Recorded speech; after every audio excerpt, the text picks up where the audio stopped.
Bonjour, dans cette vidéo, on va corriger un exercice d'un devoir surveillé sur le calcul d'intégrales.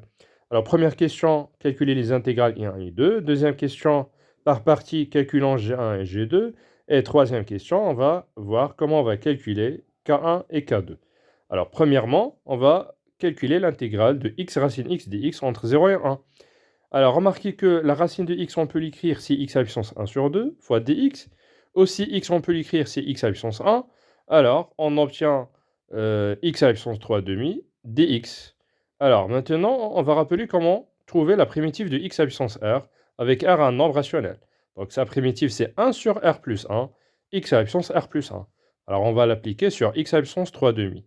Donc, sa primitive, c'est 1 sur 3 demi plus 1 fois x à la puissance 3 demi plus 1 entre 0 et 1. Alors, simplifiant, 3 demi plus 1, c'est 5 demi. L'inverse de 5 demi, c'est 2 sur 5 fois x à la puissance 5 sur 2. Alors, remarquez que x à la puissance 5 sur 2, on va écrire, c'est la racine carrée de x à la puissance 5 entre 0 et 1. Alors, on va remplacer par les bornes de l'intégrale. On remplace x par 1, on va trouver 2 sur 5. Et on remplace x par 0, on va trouver 0. Donc, le résultat final, c'est 2 sur 5. Alors, passons au deuxième intégrale. L'intégrale de 0 à 1, l'exponentielle x fois l'exponentielle x moins 1 à la puissance 2023.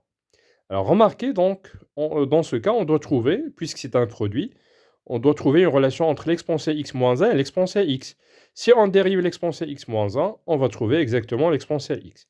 Alors, remplaçons l'exponentielle x par la dérivée de l'exponentielle x moins 1 fois l'exponentielle x moins 1 à la puissance 2023 fois dx. Alors, la primitive de u' fois u à la puissance n, c'est quoi? C'est 1 sur 1 plus 1 fois u à la puissance 1 plus 1. Alors, dans ce cas, n, c'est 2023. On va l'appliquer directement. Alors, c'est 1 sur 2023 plus 1, c'est 2024, fois l'exponentielle x moins 1 à la puissance 2024. Entre 0 et 1, alors, on remplace x par 1 et 0. Alors, on obtient 1 sur 2024, e moins 1 à la puissance 2024, moins, on remplace x par 0. Donc, l'exponentielle 0, c'est 1. 1 moins 1, c'est 0. D'où le résultat. Alors, passons aux deuxième question maintenant. Par partie, on va calculer la valeur de G1. Alors, donc, l'intégration par partie, elle est basée sur le choix de U' et de V. Alors, on choisit U', c'est sinus x, et V de x, c'est x. Alors, la primitive de sinus x, c'est moins cosinus x, et la dérivée de x, c'est 1. Alors, maintenant, on va déduire G1. G1, c'est quoi? C'est U de x fois V de x, c'est-à-dire donc x fois moins cosinus x, entre 0 et pi sur 2, moins l'intégrale de U fois V'. Donc, moins cosinus x fois 1, donc c'est moins cosinus x.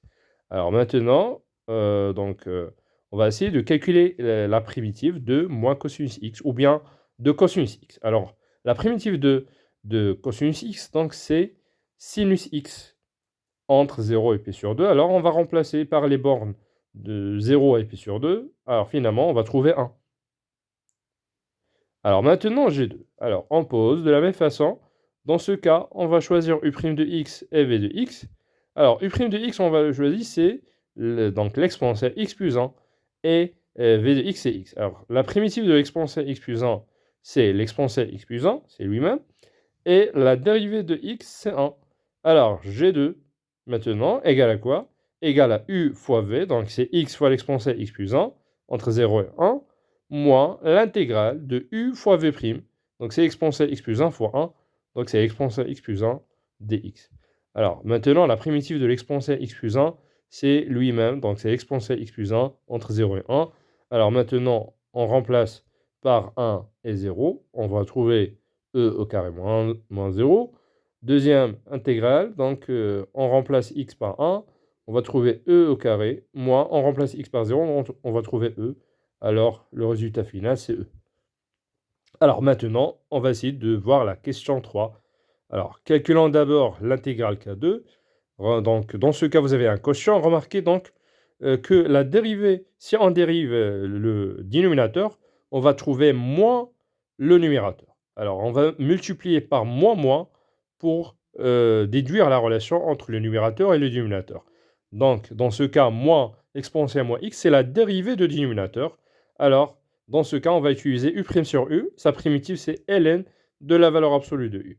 Alors, donc, moins ln de la valeur absolue de l'exponentielle moins x plus 1 entre 0 et 1. Alors maintenant, on remplace par 1. On va trouver moins ln e moins 1 plus 1 et moins, on remplace x par 0, on va trouver ln 2 parce que l'exponentielle 0 c'est 1, 1 plus 1 c'est 2. Alors vous pouvez simplifier ce nombre en utilisant les propriétés de ln. Donc ln2 moins ln e moins 1 plus 1, c'est ln2 sur e moins 1 plus 1. On peut conserver ce résultat. Alors maintenant, on va essayer de calculer K1 plus K2. Alors, on remplace K1, donc c'est l'intégrale de 0,1 1 sur l'exponentielle moins x plus 1, et K2, c'est l'intégrale de l'exponentielle moins x plus 1 sur l'exponentielle moins x plus 1. Alors, simplifiant par le numérateur et le dénominateur, on va trouver 1. Et donc, la primitive de 1, c'est x entre 0 et 1.